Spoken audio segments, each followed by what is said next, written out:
ನಮಸ್ತೆ ಮಿತ್ರರೇ. ಮಾವಿನಕಾಯಿಯ ಸೀಸನ್, ಮಾವಿನ ಹಣ್ಣಿನ ಸೀಸನ್. ಮಾವಿನಕಾಯಿ ದೊರಕುವಾಗ ಅದರಿಂದ ಏನೆಲ್ಲ ಮಾಡಲಿಕ್ಕಾಗ್ತದೆ ಅದನ್ನು ನಾವು ಮಾಡಿಯೇ ಮಾಡ್ತೇವೆ. ಹಾಗಿರುವಾಗ ಇವತ್ತು ಮಾವಿನಕಾಯಿಯ ರುಚಿಕರವಾದ ಚಟ್ನಿಯನ್ನು ಮಾಡಿದ್ದೇನೆ. ಗಂಜಿಗಂತೂ ಹೇಳಿ ಮಾಡಿಸಿದಂಥದ್ದು. ಸ್ವಲ್ಪ ನೀರಾಗಿ ಮಾಡಿದರೆ ದೋಸೆ ಸಹ ತಿನ್ಬೋದು, ಚಪಾತಿ ತಿನ್ಬೋದು, ಅಥವಾ ಯಾವುದೇ ಇಡ್ಲಿ ಸಹ ತಿನ್ಬೋದು. ಅದರೊಟ್ಟಿಗೆ ಈ ತಿಮರೆಯನ್ನು ಯೂಸ್ ಮಾಡಿ ಇನ್ನೊಂದು ರುಚಿಕರವಾದ ಗ್ರೀನ್ ಚಟ್ನಿ ಅಲ್ಲ, ಇದು ರೆಡ್ ಚಟ್ನಿ ಮಾಡಿದ್ದೇನೆ. ಹಾಗಿರುವಾಗ ಈ ಎರಡು ಚಟ್ನಿಯನ್ನು ಹೇಗೆ ಮಾಡುವುದು, ಅದಕ್ಕೆ ಏನೆಲ್ಲ ಸಾಮಗ್ರಿಗಳು ಬೇಕು ಎಂದು ನೋಡುವ ಮೊದಲು ಯಾರೆಲ್ಲ ನನ್ನ ಚಾನಲನ್ನು ನೋಡ್ತಿದ್ದೀರಿ, ಯಾರೆಲ್ಲ ಇನ್ನೂ ಸಬ್ಸ್ಕ್ರೈಬ್ ಮಾಡಿಲ್ಲ, ದಯವಿಟ್ಟು ಸಬ್ಸ್ಕ್ರೈಬ್ ಮಾಡಿ ಸಪೋರ್ಟ್ ಮಾಡಿ ಅಂತ ಹೇಳುತ್ತಾ ಬನ್ನಿ ಈ ರುಚಿಕರವಾದ ಈ ಸೆಕೆಗಾಲದಲ್ಲಿ ಮಾವಿನಕಾಯಿ ಸಿಗೋ ಸಮಯದಲ್ಲಿ ಮಾಡುವಂತಹ ಈ ರುಚಿಕರವಾದ ಚಟ್ನಿಯನ್ನು ಹೇಗೆ ಮಾಡುವುದೆಂದು ನೋಡೋಣ. ಮಿತ್ರರೇ, ಇವತ್ತು ಎರಡು ಬಗೆಯ ಚಟ್ನಿ, ನಾವು ಕರಾವಳಿಗರು ಮಾಡುವಂತಹ ಎರಡು ಬಹಳ ಹೆಲ್ದಿಯಾದ ಹಾಗೂ ಟೇಸ್ಟಿಯಾದ ಎರಡು ಬಗೆಯ ಚಟ್ನಿಯನ್ನು ಮಾಡ್ತಿದ್ದೇನೆ. ಒಂದು ಈ ನೋಡಿ, ಈಗ ತಾನೇ ಕೊಯ್ದಂತಹ ಮಾವಿನಕಾಯಿ ಸೊನೆ ಸಹ ಬರ್ತಾ ಉಂಟದ್ರಲ್ಲಿ ಒಂದು, ಅದಾದರೆ ಇನ್ನೊಂದು ತಿಮರೆಯನ್ನು ಹೆಚ್ಚಾಗಿ ನಾವು ಗ್ರೀನ್ ಚಿಲ್ಲಿಯನ್ನು ಯೂಸ್ ಮಾಡಿ ಮಾಡುವಂತಹದ್ದು. ಆದರೆ ಇವತ್ತು ನಾನು ಇನ್ನೊಂದು ಕೆಂಪು ಮೆಣಸನ್ನು ಯೂಸ್ ಮಾಡಿ ಬೆಲ್ಲ ಹಾಕಿ ಮಾಡುವಂತಹ ಒಂದು ರುಚಿಕರವಾದ ಚಟ್ನಿಯನ್ನು ತೋರಿಸ್ಕೊಡಲಿದ್ದೇನೆ. ಇನ್ನೊಂದು ಮಾವಿನಕಾಯಿಯ ಗಂಜಿಗಂತೂ ಹೇಳಿ ಮಾಡಿಸಿದಂಥದ್ದು. ಎರಡನ್ನು ಸಹ ಇವತ್ತು ರೆಡ್ ಚಿಲ್ಲಿ, ಬ್ಯಾಡಿಗೆ ಚಿಲ್ಲಿ ಅಥವಾ ಕಾಶ್ಮೀರಿ ಚಿಲ್ಲಿ, ಎರಡರಲ್ಲಿ ಒಂದನ್ನು ನಾವು ಯೂಸ್ ಮಾಡಬೇಕು. ಬೇಕಾಗುವ ಸಾಮಗ್ರಿಗಳು, ಎರಡಕ್ಕೆ ಸಹ ನಾನು ಈ ಮೆಣಸನ್ನು ತೆಗೆದುಕೊಂಡಿದ್ದೇನೆ. ತಿಮರೆಗೆ 2 ಮೆಣಸು, ಈ ಮಾವಿನಕಾಯಿಗೆ 3 ಮೆಣಸು, 5 ಮೆಣಸು ಬೇಕು. ಒಂದು ಸಣ್ಣ ತುಂಡು ಬೆಲ್ಲ, ಸ್ವಲ್ಪ ಬೆಳ್ಳುಳ್ಳಿ ಮತ್ತು ತೆಂಗಿನ ತುರಿ, ಹಸಿಯಾದ ತೆಂಗಿನ ತುರಿ ಬೇಕು ನನಗೆ. ಈಗ ಮೊದಲಿಗೆ ನಾವು ಇಲ್ಲಿ ಈ ಮೆಣಸು ಇದನ್ನು ಸ್ವಲ್ಪ ಎಣ್ಣೆ ಹಾಕಿ ಕಾಯಿಸಿ ಇಟ್ಕೊಳ್ಳೋಣ. ಸ್ವಲ್ಪ ತೆಂಗಿನ ಎಣ್ಣೆಯನ್ನು ಹಾಕೊಳ್ತಿದ್ದೇನೆ ನಾನು, ತುಂಬ ಬೇಡ. ಸ್ವಲ್ಪ ತೆಂಗಿನ ಎಣ್ಣೆಯನ್ನು ಹಾಕ್ಕೊಂಡು ಒಂದು 3 ಮೆಣಸನ್ನು, ಖಾರಕ್ಕೆ ತಕ್ಕಂತೆ ನಿಮ್ಮದು, ನಿಮಗೆ ಹೆಚ್ಚು ಬೇಕಿದ್ರೆ ಸ್ವಲ್ಪ ಹೆಚ್ಚು ಖಾರ ಮಾಡ್ಬೋದು. 3 ಮೆಣಸನ್ನು ಒಳ್ಳೆ ಉಬ್ಬುವಾಗಿ, ಇದು ಮೆಣಸನ್ನು ಹೀಗೆ ಫ್ರೈ ಮಾಡಿದರೆ ಒಂದು ಟೇಸ್ಟ್ ಬೇರೆ.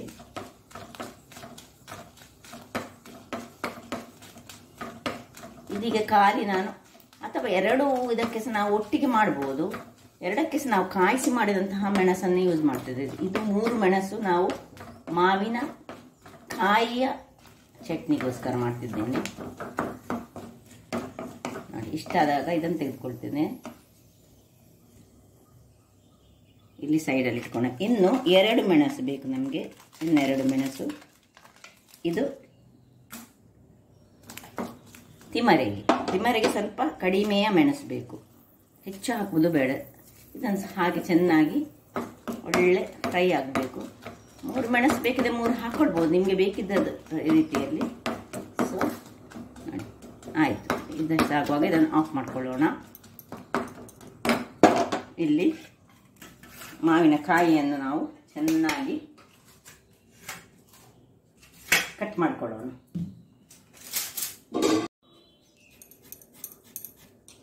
ಸಿಪ್ಪೆ ನಾವು ತೆಗೆಯುವುದಿಲ್ಲ, ಸಿಪ್ಪೆ ಒಟ್ಟಿಗೆ ಮಾಡ್ತಾ ಇದ್ದೇವೆ, ಅದಕ್ಕೊಂದು ಟೇಸ್ಟ್ ಬೇರೆ ಬರ್ತದೆ. ನಮಗೀಗ ಈ ಮಾವಿನಕಾಯಿಯಲ್ಲಿ ಇಷ್ಟೇ ಮಾವಿನಕಾಯಿ ಸಾಕು, ಇಡೀ ಮಾವಿನಕಾಯಿ ಬೇಡ, ಸ್ವಲ್ಪ ಮಾಡ್ತಾ ಇದ್ದೇವೆ. ನೀವು ತುಂಬ ಮಂದಿಗೆ ಒಂದು 25 ಮಂದಿ ಮಾಡಬೇಕಾದ್ರೆ ಇಡೀ ಮಾವಿನಕಾಯಿ ತಗೊಂಡ್ರೆ ಆಯಿತು. ಈಗ ಇದನ್ನು ಈಗ ಸಣ್ಣದಾಗಿ ಹೆಚ್ಚಿಟ್ಕೊಳ್ಳೋಣ.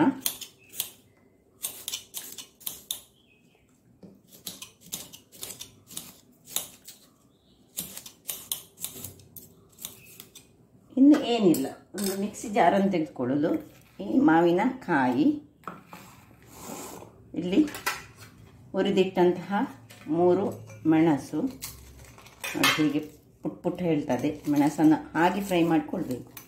ಹೆಚ್ಚಾಗಿ ನಾವು ಚಟ್ನಿಗಳನ್ನು ಗ್ರೀನ್ ಚಿಲ್ಲಿ ಎಲ್ಲ ಮಾಡುವಾಗ ಫ್ರೈ ಮಾಡಿಕೊಡೋದಿಲ್ಲ. ಇನ್ನು ಎಷ್ಟು ತೆಂಗಿನ ತುರಿ ಬೇಕು, ಒಂದು ನಾವೀಗೊಂದು 4-5 ಮಂದಿಗೆ ಮಾಡುವಂಥದ್ದು.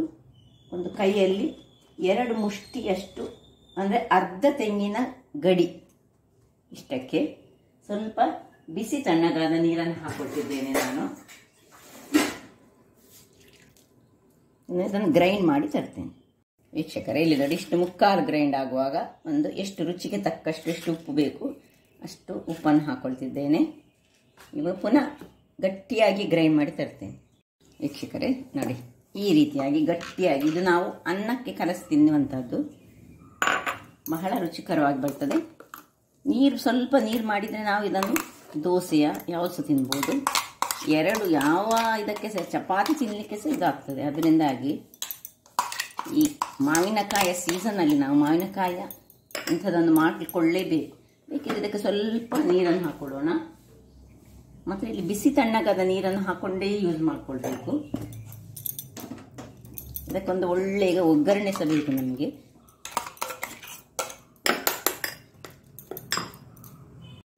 ಈಗ ಇದಕ್ಕೊಂದು ಭಾರಿ ಒಂದು ಗಮ್ಮತ್ತಿನ ಒಂದು ಒಗ್ಗರಣೆ ಕೊಡೋಣ, ಬಹಳ ಚೆನ್ನಾಗಿ ಬರ್ತದೆ. ಒಂದು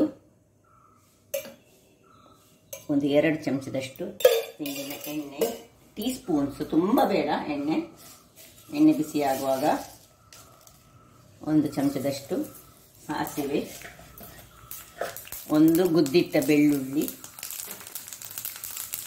ಸ್ವಲ್ಪ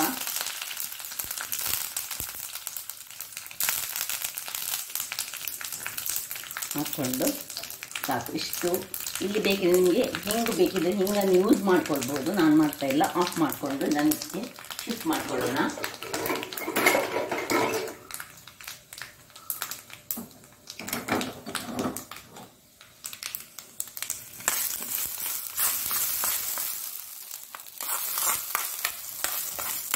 ಬೇಸಿಗೆಗೆ ಒಂದು ಗಂಜಿಗೆ ಒಂದು ಚಟ್ನಿ ರೆಡಿ ಆಯಿತು. ಈಗ ಇನ್ನೊಂದು ತಿಮರೆಯ ಚಟ್ನಿಯನ್ನು ಹೇಗೆ ಮಾಡಿದೆ ನೋಡೋಣ. ಇಲ್ಲಿ ನೋಡಿ, ತಿಮರೆಯನ್ನು ಹೀಗೆ ಬೇರಿನೊಟ್ಟಿಗೆ ಸಹ ಮಾಡಿದರೆ ಬಹಳ ಉತ್ತಮ. ಹೀಗೆ ನೋಡಿದರೆ ಇದರಲ್ಲಿ ಸಹ ಅನೇಕ ಪೌಷ್ಟಿಕಾಂಶಗಳುಂಟು, ಆರೋಗ್ಯಭರಿತವಾದ ಕೆಲವು ಅಂಶಗಳುಂಟು. ಅದರಿಂದಾಗಿ ನಮ್ಮ ಹಿಂದಿನ ಕಾಲದವರು ಬೇರಿನೊಟ್ಟಿಗೆ ಚೆನ್ನಾಗಿ ತೊಳೆದು ಇದನ್ನು ಮಾಡ್ಕೊಳ್ತಿದ್ರು. ಇದೀಗ ನಾವು ಪಾಟಲ್ಲಿ ಬೆಳೆಸಿದ್ರಿಂದಾಗಿ ಅಷ್ಟೊಂದು ಬೇರು ನಮಗೆ ಸಿಕ್ಕುವುದಿಲ್ಲ. ಈಗ ಇದನ್ನು ಹೀಗೆ ಸ್ವಲ್ಪ ಕಟ್ ಮಾಡಿಕೊಂಡು ಬೇರಿನೊಟ್ಟಿಗೆ, ಈ ಬೇರು ಹೆಚ್ಚಾಗಿ ಪಕ್ಕಕ್ಕೆ ಈ ಗ್ರೈಂಡ್ ಆಗೋದಿಲ್ಲ. ನಾವು ಗ್ರೈಂಡರಲ್ಲಿ ಮಾಡುವಾಗ ಅದೇ ಕಡಿಯೋ ಕಲ್ಲಲ್ಲಿ ಮಾಡಿದರೆ ಬಹಳ ಚೆನ್ನಾಗಿ ಗ್ರೈಂಡ್ ಆಗ್ತದೆ. ಈಗ ಎಲ್ಲ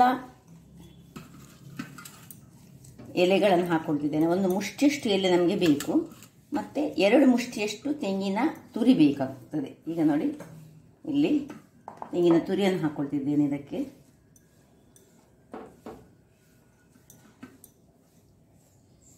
ಇನ್ನು ಹುರಿದಿಟ್ಟ ಮೆಣಸು ಉಂಟಲ್ಲ, ಇಲ್ಲಿ ಹುರಿದಿಟ್ಟ ಮೆಣಸು ಉಂಟು, ಇದು 2 ಮೆಣಸನ್ನು ಸಹ ಇದರಲ್ಲಿ ಹಾಕ್ಕೊಳ್ತಿದ್ದೇನೆ. ನಿಮಗೆ ಖಾರ ಇನ್ನೂ ಹೆಚ್ಚು ಬೇಕಿದ್ರೆ, ಕಲರ್ ಬೇಕಿದ್ರೆ ಹಾಕ್ಕೊಳ್ಬೋದು. ಮತ್ತು 1 ತುಂಡು ಬೆಲ್ಲ ಒಂದು ಬೇಕೇ ಬೇಕು, ಸಣ್ಣ ತುಂಡು ಸಾಕು. ನಾನು ಸ್ವಲ್ಪ ಸಿಹಿ ಜಾಸ್ತಿ. ಮತ್ತು ಇನ್ನು ಉಪ್ಪು, ಈ ಎಲ್ಲವನ್ನು ಹಾಕ್ಕೊಂಡು ಈ ಬಿಸಿ ತಣ್ಣಗಾದ ನೀರು ನೋಡಿ ಇಷ್ಟನ್ನು ಹಾಕ್ಕೊಂಡು ಒಳ್ಳೆ ಗ್ರೈಂಡ್ ಮಾಡಿ ತರ್ತೇನೆ. ಇಷ್ಟು ಗ್ರೈಂಡ್ ಆಗುವಾಗ ಸಾಧಾರಣ ಇದು ಗ್ರೈಂಡ್ ಆಗೋದು ಸ್ವಲ್ಪ ನಿಧಾನ, ಅದಕ್ಕೆ ಸುರಿಗಿದಂಗೆ ಗ್ರೈಂಡ್ ಮಾಡಿ 1-2 ಪೀನಟ್ ಗಾತ್ರದ ಈ ಹುಳಿಯನ್ನು ಹಾಕ್ಕೊಳ್ತಿದ್ದೇನೆ. ಹಾಗೂ 4 ಎಸಳಿನಷ್ಟು ನಮಗೆ ಬೆಳ್ಳುಳ್ಳಿ ಬೇಕು. ಇದಕ್ಕೆ ಒಗ್ಗರಣೆ ಕೊಡಲಿಕ್ಕಿಲ್ಲ, ಹಾಗಾಗಿ ಈಗಲೇ ನಾವು ಬೆಳ್ಳುಳ್ಳಿಯನ್ನು 4 ಎಸಳಿನಷ್ಟು ಹಾಕಿದರೆ ಬಹಳ ಚೆನ್ನಾಗಿ ಬರ್ತದೆ, ಆರೋಗ್ಯಕ್ಕೆ ಸಹ ಬಹಳ ಉತ್ತಮ. ವೀಕ್ಷಕರೇ ನೋಡಿ, ಚಟ್ನಿಯ ಕಲರ್ ನೋಡಿ ಯಾವ ರೀತಿಯಲ್ಲಿ ಬಂದಿದೆ ಹೇಳಿ. ಈಗ ಇದಕ್ಕೆ ಏನು ನಾವು ಒಗ್ಗರಣೆ ಅಗತ್ಯ ಇಲ್ಲ, ಖಾಲಿ ಹೀಗೆ ಇದನ್ನು ಅನ್ನದೊಟ್ಟಿಗೆ ಎಲೆಯಲ್ಲಿ ಸೈಡಲ್ಲಿ ಬಳಸ್ಬೋದು, ಅಥವಾ ಗಂಜಿಯೊಟ್ಟಿಗೆ ತಿನ್ಬೋದು, ಅಥವಾ ಈಗ ನೋಡಿ ನನ್ನದು ಇಲ್ಲಿ ನೀರು ದೋಸೆಗಳು ಮತ್ತು ಆಪ ಎಲ್ಲ ರೆಡಿ ಆಗ್ತಾ ಉಂಟು. ಇಲ್ಲಿ ನೋಡಿ, ಇದರೊಟ್ಟಿಗೆ ಸಹ ಇದನ್ನು ತಿನ್ಬೋದು, ಹೇಗೆ ಸಹ ಆಗ್ತದೆ. ಈ ಒಂದು ತಿಮರೆಯ ಚಟ್ನಿ ಆಗಲಿ, ಅಂದರೆ ಬ್ರಾಹ್ಮಿಯ ಚಟ್ನಿ ಆಗಲಿ, ಅಥವಾ ಯಾವುದೇ ಒಂದು ಚಟ್ನಿಗಳು ಹೆಚ್ಚಾಗಿ ಯಾವುದೇ ಒಂದು ಅನ್ನಕ್ಕೆ ಸಹ ಆಗ್ತದೆ. ನಾವು ಕರಾವಳಿಗರು ಹೆಚ್ಚಾಗಿ ಗಂಜಿ ಊಟದಲ್ಲಿ ಇದನ್ನು ಹೆಚ್ಚಾಗಿ ಮಾಡಿ ತಿಂತೇವೆ. ಸೊ ಇಲ್ಲಿ ನೋಡಿ, ಇಲ್ಲಿ ಒಂದು ಮಾವಿನಕಾಯಿಯ ಚಟ್ನಿ, ಇಲ್ಲಿ ತಿಮರೆಯ ಚಟ್ನಿ, 2 ಚಟ್ನಿಗಳು ಸಹ ರೆಡಿಯಾಗಿದೆ. ಹಾಗಾದರೆ ನೋಡಿದ್ರಲ್ಲ ವೀಕ್ಷಕರೇ, ನಾವು ತುಳುನಾಡಿನವರು ಯಾವ ರೀತಿಯಲ್ಲಿ ಈ ಮಾವಿನ ಹಣ್ಣಿನ ತಾಯಿನಲ್ಲಿ ಮಾವಿನ ಕಾಯಿಯನ್ನು ಸಹ ಬಳಸಿ ಮಾಡ್ತೇವೆ. ಮತ್ತು ಇದು ಹೆಚ್ಚಾಗಿ ಮಳೆಗಾಲದಲ್ಲಿ ಮಾಡುವಂತಹದ್ದು. ಈ ತಿಮರೆ ಚಟ್ನಿ ಮಳೆಗಾಲದಲ್ಲಿ ಈ ಗದ್ದೆಯ ಬದುವಲ್ಲಿ ಎಲ್ಲ ಬೆಳೀತದೆ. ಈಗ ನಾವೇನು ಮಾಡ್ತೇವೆ, ಸಿಟಿಯಲ್ಲಿ ಈ ಪಾಟ್ಗಳಲ್ಲಿ ಹಾಕಿ ಬೆಳೆಸಿ ಯಾವ ಹೊತ್ತಿನಲ್ಲಿ ಸಹ ಮಾಡಿ ನಮಗೆ ಇಷ್ಟ ಆದಾಗ ಈ ತಿಮರೆ ಚಟ್ನಿಯನ್ನು ಯೂಸ್ ಮಾಡ್ತೇವೆ. ಹಾಗಾದರೆ ನನ್ನ ಈ ಕುಕಿಂಗ್ ಚಾನಲ್ ನಿಮಗೆ ಇಷ್ಟ ಆದರೆ ಬೋಳೂರು ಸುವರ್ಣ ಚಾನಲನ್ನು ಲೈಕ್ ಮಾಡಿ, ಶೇರ್ ಮಾಡಿ ಹಾಗೂ ಸಬ್ಸ್ಕ್ರೈಬ್ ಮಾಡಿ ಹಾಗೂ ನನ್ನ ಇನ್ಸ್ಟಾಗ್ರಾಮ್ ಪೇಜನ್ನು ಫಾಲೋ ಮಾಡಿ. ಧನ್ಯವಾದಗಳು.